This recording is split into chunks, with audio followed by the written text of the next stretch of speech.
దైవజనులు దేవదాసయ్య గారు ఈ రోజున సంఘాలు విస్తరించబడ్డాయంటే ఆ రోజుల్లో పగలు రాత్రి విరామం లేకుండా తిరిగారు, సంఘాలు స్థాపించారు. ఈ రోజున సంఘాలు విస్తరించాయి, దైవ కృప కలిగిన సంఘాలుగా మార్చబడ్డాయి. ఏ సన్నగారిని చూసినా ఈరోజు గుడారాల పండుగలు జరుగుతున్నాయంటే ఒకప్పుడు 80 ఇస్తరాకులు, ఆ 80 ఇస్తరాకులకి ఖర్చు చేయడానికి డబ్బులు లేక 2 ఇస్తరాకులు చాలక మరలా వాటిని కడుగుకొని కుట్టుకొని ఆ దానిలో భోజనం చేశారు. ఈ రోజున లక్షల మందికి భోజనాలు పెట్టగలుగుతున్నారు.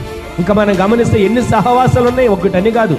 ఎంతమందిని మనం చూసినా ఒకప్పుడు ప్రయాసపడిన వాళ్ళే ఈ రోజున సుఖపడుతున్నారు అని అనుకుంటున్నాం, కానీ చూసి వాళ్ళు ఎంత ప్రయాసపడ్డారు, ఎంత ప్రార్థనలు నరిగారు, ఎంతగా సంఘాల కోసం పోరాడారు.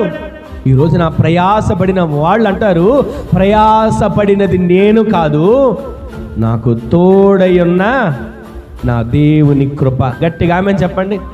ఈ రోజున మనం ఇలా బ్రతుకుతున్నామంటే దానికి కారణం మనం కాదు. ఆరోగ్యంగా ఉన్నామంటే మనం తీసుకునే జాగ్రత్తలు కాదు.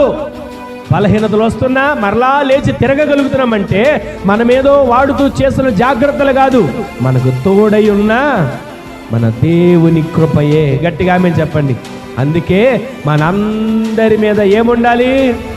దైవ కృప అధికముగా విస్తరించాలి. ఆమేన్ చెప్పండి. మనందరి మీద దైవ కృప అధికముగా కుమ్మరించబడాలి. ఆమేన్ చెప్పండి.